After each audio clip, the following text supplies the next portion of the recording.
చూస్తారు ఏంది ప్రభాస్ సినిమా ఇట్లా ఉంది, ఇంత జోక్ ఉంది, ఈయన ఎట్లా సూపర్ స్టార్, ఇప్పుడు ఇండియాకి ఈయన ఎట్లా బిగ్గెస్ట్ స్టార్ అవుతాడా అనుకుంటారా అనుకోరా చెప్పండి ఒక మాట. స్టెప్పులు ఉంది కదా, ఇంకా 2 స్టెప్పులు ఏమైనా హైలైట్ అయిద్దేమో ఏ సినిమాలలో. దీనిలో పార్ట్ 2 కూడా ఉందంట కదా. పార్ట్ 2 ఏముందన్న, పార్ట్ 2 లో హింట్ లేదు కదా. ఇప్పుడు జోకర్ గెటప్ వేసి లాస్ట్ లో ఒక సీన్ చూపించారు అంతే, కానీ హింట్ లేదు దానికి, ఫస్ట్ నుంచి ఏం హింట్ లేదు.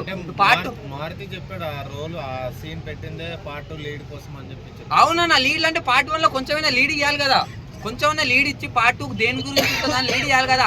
ఉత్త గెటప్ వేసి ఇప్పుడు మేకప్ వేసి పెడితే పార్ట్ 2 అని అంటే ఎట్లా కుదురుతుంది చెప్పు. వేరే సీక్వెన్స్ అయినా ఇప్పుడు యుద్ధ సినిమా అయినా కానీ గెటప్ వేసి పార్ట్ 2 అంటే ఎవరైనా బాగుందా చెప్పు. కొంచెమైనా దానికి ఎట్లా బాబల్ 1 నుంచి 2 1 ఎట్లా పెట్టి 2 పార్ట్ 2 అని ఎట్లా ఉంది. పార్ట్ 2 కోసం ఏది చేయాలన్నట్టు ఉండాలి 2కు, కానీ ఇది ఎట్లా ఉంది ఉత్త joker ready scene, next story అని దేని గురించి ఉంటుందని మొత్తం ఏంది కొంచెం గిట్ట లీక్ చేయలేదు. అట్లా కొంచెమైనా లీక్ చేస్తుంటే మంచిగా ఉంటుందని నేను అనుకుంటున్నాను. ఇప్పుడు టోటల్ గా ఫైట్లు గానీ ఎట్లా అనిపించింది? ఆ ఫైట్లు బాగానే ఉన్నాయి నాకు, కాకపోతే ఆ కట్అవుట్ కి ఆ ఫైట్ చిన్నగా అనిపించాయి నాకైతే. ఇప్పుడు డైనోసార్ అంటే ఎట్లా ఉండాలి, గుద్దితే లేచిపోవాలి, కాకపోతే నా ముందర క్రొకోడైల్ గిట్ట చిన్నగా అనిపిస్తుంది అన్న. ప్రభాస్ ముందర క్రొకోడైల్ గిట్ట చిన్నగా అనిపిస్తుంది. రాశాబు నా ప్రభాస్ తప్ప మారుతి తప్పనా? ఎవరు తప్పు కాదనా, అంటే కథ తప్ప, కథ బాగాలేదన్న. ప్రభాస్ ఎప్పుడు తప్పు చేయడు, సినిమాలు చేసుకుంటూ పోతుండు. ఆ హిట్ ఫ్లాప్ తర్వాత పక్కన పెట్టు, సంవత్సరానికి 2 సినిమాలు తక్కువ 2-3 సినిమాలు తీసుకుంటా పోతుండు ప్రభాస్.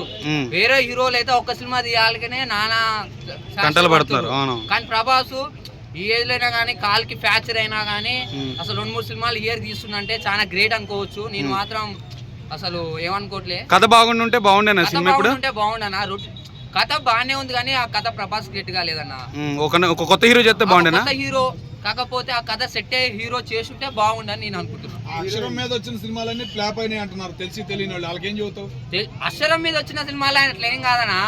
ఇప్పుడు నా పేరు పవన్, పి వస్తుంది. ఇప్పుడు నేను ఎట్లా ఉన్నా, పవన్ కళ్యాణ్ గిట్ట పిఏ వస్తుంది కదా, వస్తుంది కదా. మరి ఆయన ఎందుకు ఆ స్టేజ్ లో ఉండే, నేను ఎందుకు ఈ స్టేజ్ లో ఉన్నా, పిఏ వచ్చిందని. అప్పుడు ఎట్లా అనుకోకూడదు అట్లా. ఎప్పుడైనా కానీ అక్షరంతో ఉండి అయినా కానీ ఇదైనా కానీ ఫ్లాప్ అవుతుంది, పేరు అవుతుంది అనుకోకూడదు. అది స్టోరీ మీద బేస్ అయి ఉంటది అనమాట. అది అక్షరం మీద కాదు, బేస్ అయి ఉంటది. ఇప్పుడు అదే రాజబాబు కి వేరే అక్షరం పెడితే హిట్ అయ్యవా? ఇప్పుడు అదే స్టోరీకి హిట్ చేస్తారా మీరు? కథ ఉంటే ఎప్పుడైనా స్టోరీ హిట్ అవుతుంది, అర్థమైనా? కథ లేకుండా ఏ స్టోరీ ఏది పెట్టినా గానీ, మంచి పేరు పెట్టినా గానీ హిట్ కాదు సినిమా అనేది. మారుతి గారికి ఏం చెబుతావు? మారుతి గారికి ఒకటే చెప్తున్నా, మీరు అంత పెద్ద హీరోని బట్టి ఇంకా కొంచెం గట్టిగా చేసి ఉండాలని ప్లాన్ చేసి ఉండాలని నేను అనుకుంటున్నాను. తమ్మని ఇప్పటి వరకు న్యాయం చేశాడు చాలా సినిమాలకి, తమ్మని దీంట్లో బాగా చేయలేదు అంటున్నారు. ఎవరు బాగాలేదు, బీజిఎం కూడా కన్ఫ్యూజ్ చేస్తాడు. అసలు ఆ బీజం అసలు ప్రభాస్ ఉంటే ఆ బీజం చెవులకు వినిపిస్తలేదు నిజంగా. మొత్తం ప్రభాస్ చూసుకుంటేనే ఉన్నా, ఆ బీజం ఇంకోటి ఉండలేము. కాకపోతే తమ్మని కాకపోతే అంత కాకుండా కొంచెం న్యాయం చేసింది అనుకోవాలి. ఎప్పుడు